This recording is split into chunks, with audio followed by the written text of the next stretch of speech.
I'm glad you asked this question because you should read them in order, and this is why.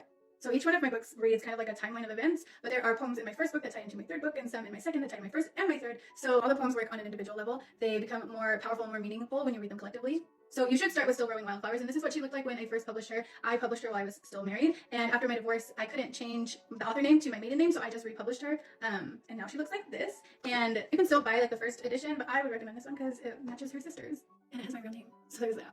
So she explores childhood trauma and grief and a bunch of other random things. What it's like being in a marriage that's not meant for you, what it's like being in a religion that's not meant for you. So that's where I would start. And next is The Lovers. I wrote this after my divorce, here in this apartment, on the porch, everywhere.